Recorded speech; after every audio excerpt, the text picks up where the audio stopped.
everybody, and welcome to another exciting, fun-filled, expeditious episode of Radio Rama, where its name implies I show you how to work on radios. And today we have a 1937 International Kadette Model L. Kadette was a smaller brand out of, I believe, Ann Arbor, Michigan, and they also had some interesting designs. This is some sort of early plastic. It's not Catalan. I think that this might be Bakelite. A lot of these early plastics did not hold up very well. This is no exception. There's some warping going on. Apparently they're all warped like that. Do not know if it works or not. I'm going to bring it up on the Variac and see what happens. I get a feeling it probably does not have a power transformer. Let's see. Okay, it's drawing something, so I know that probably the tube filaments are good. Okay, it's drawing about what it should be drawing. There's nothing catastrophic happening here.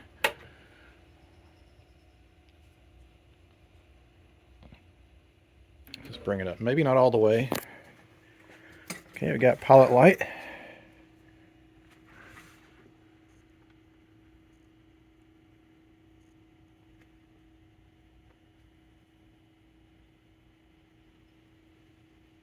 And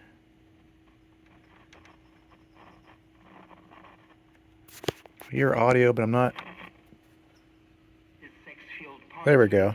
And allegations of corruption and bribery. Berlusconi was either loved. Okay, it does work, but that does not mean that we should not take it apart and do what needs to be done, which is, if it's not been recapped, then recap it. I worked on a set yesterday from this same estate, and all that had been done to it, even though it did work, was bare minimum, like the electrolytics have been replaced and nothing else.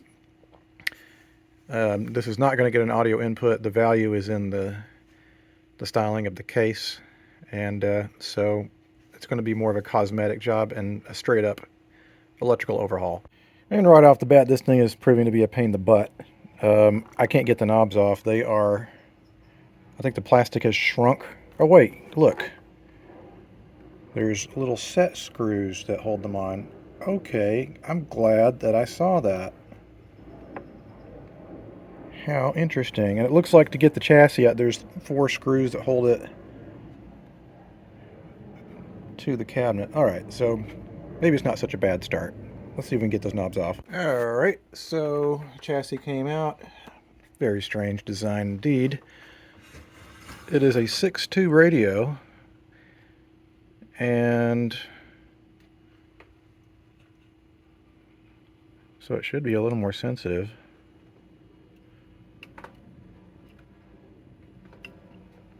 Let's take a look underneath. Here's the electrolytic, and I'm looking at it, and it's sitting right on top of the tuning condenser, which is awkward, but then I see these wires coming out.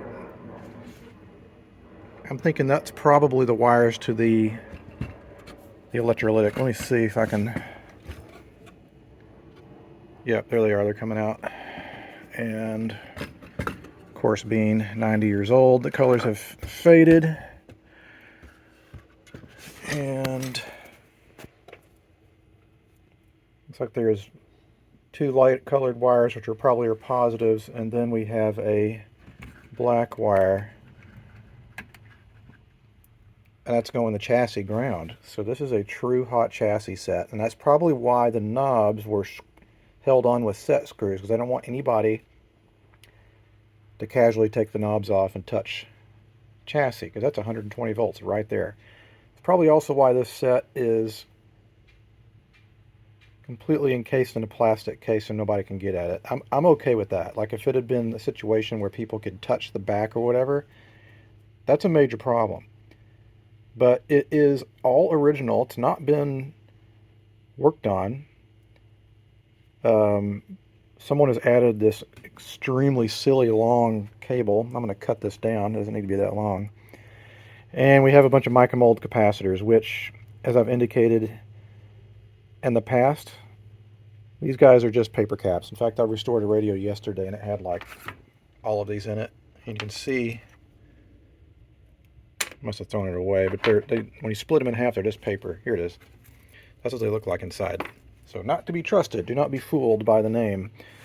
So we have a total of 1, 2, 3, 4, 5, 6 of those domino caps. Actually, there's another one here. 7. There's another one. 8. And then this small electrolytic, and then 2 electrolytic capacitors here. It's not the most easy to work on set, it appears. The fact that it's chassis ground means it's going to be a little bit easier to reroute my electrolytics.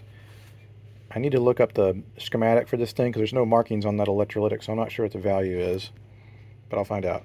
Alright, so I've partially recapped it. We have our 2 new electrolytics here. A few of these domino caps have been replaced. You can look up online how to read these guys. They all have an arrow on them, and you go in the direction of the arrow starting in the back. So it's like a green, black, orange. That gives you, if you look up the codes, roughly 50,000 picofarads, which is 0.047, 0.05 microfarads. So 0.047 microfarads would work just fine, which is what I put for some of these, and there was a couple of O2s.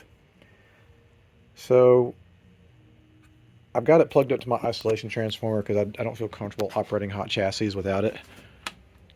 It's just not a bad idea. I just want to make sure that this still works. And so far nothing has blown up, which is always delightful.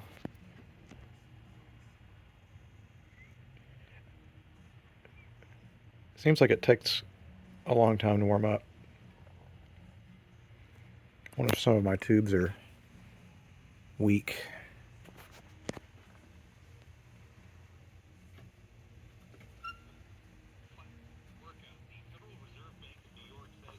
Credit card debt in May hit a record $988 billion, a 17% gain from a year ago, averaging out to $5,700 per cardholder. Overall, U.S. household debt... That's all I need to know. It still works, and so I need to continue with the recappage. There's 1, 2, there's 4 more. This is a little electrolytic. It's probably going to the output tube, like a bias. Okay, now it's fully recapped. I'm going to clean the volume control, and luckily there's a convenient little hole here which to squirt the juice in so it gets to the wiper. That'll make it sound better, and also that'll make that volume control turn smoother. It just feels nicer. So I'm going to go ahead and make sure it still works. I'm going to clean up the top side, clean oil, lubricate the tuning condenser, and then we'll turn our attention to the case. You can do it.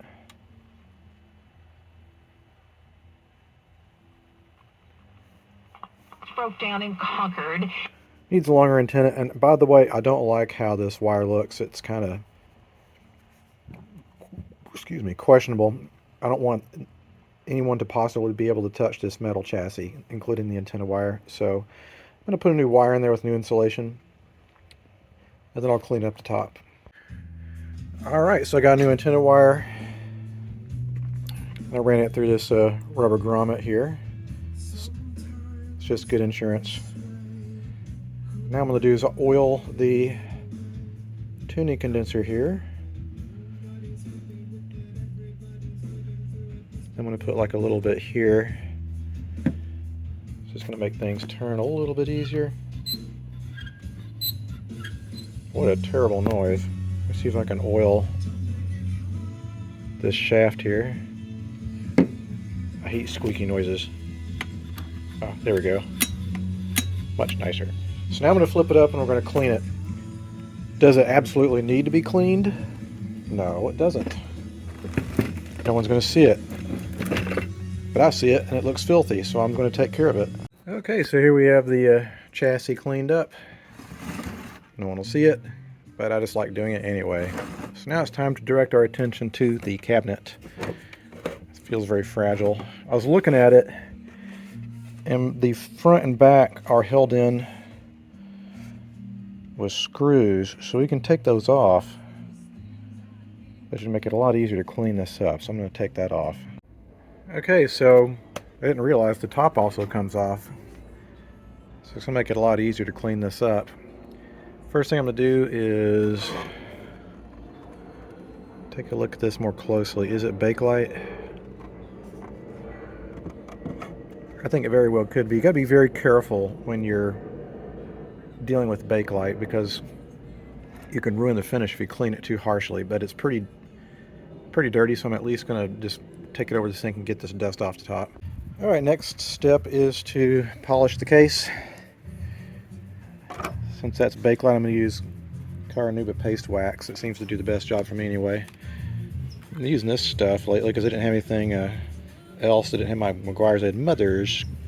And it stinks. Like, it smells like, I don't know, like girl makeup, like strawberries or something like that. But I've never used it on Bakelite, so we'll see what it does. They were just out of McGuire's for some reason. Okay, that turned out pretty good. Case is pretty shined up. The top, it's unfortunate, has seen a lot of fading over the years. You can see where this is protected. It's really cherry red. But red is a fugitive color. The grill cloths were messed up, and I decided this would look great. It would kind of like accentuate the grill. But it's all wrinkly, so I need to get out my iron this out, and then I'll cut it to size, and then we'll glue it in. Alright, it's reassembly time. I've got the grill cloth installed, and I found there was a bunch of missing screws. I thought the threads might have been stripped out, but they weren't. Someone just didn't put all the screws back in it last time. So now it's time to do reassembly. Alright, well, she's done. I have to admit, I kind of goofed up a few times. I actually wound up replacing the grill cloth on the front twice because I didn't realize how you installed it. You had to leave a big piece of it down here so you could glue it to the inside surface of the black cabinet. But it's done. It's a Information Networks. Bermuda grass. It's the most difficult grass to get used to. And 510.